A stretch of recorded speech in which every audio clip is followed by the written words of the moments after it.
Il y a l'adaptation à la langue, l'adaptation au public cible, et puis bon, il y a une question de sensibilité aussi.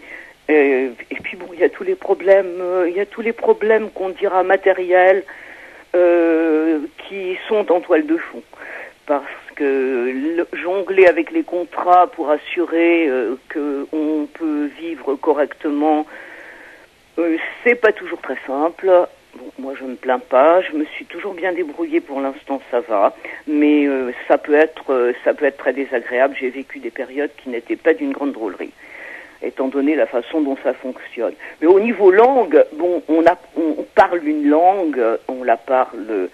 Pour moi, pour l'anglais, je suis bilingue maintenant. J'ai passé 25 ans à parler plus anglais que de français. Donc, je ne vais pas chercher dans le dictionnaire, je ne vais pas me poser de questions sur des références à des contes, à des comptines, sur des expressions idiomatiques sur une période de 30 ans. J'ai pas trop de soucis avec ça. C'est pas la langue qui me pose problème. C'est le rendu, ce qu'on attend, à qui on parle.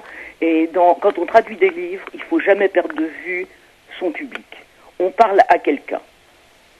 Quand on traduit de la très grande littérature, ça passe en arrière-plan. On traduit, on essaye de rendre très précisément, et avec beaucoup d'arrogance et d'humilité, parce qu'on n'est pas l'autre et on ne peut pas... et en même temps, on essaye de l'être, donc on essaye de supprimer. On essaye de rendre ce qu'a écrit l'auteur. On essaye de rendre les intentions, de donner aux mots le même poids que dans la version originale. C'est un travail très différent. Dans de la littérature de divertissement, ce qu'on appelle la littérature de genre, le polar, la SF, la jeunesse, le roman féminin, on parle à un public.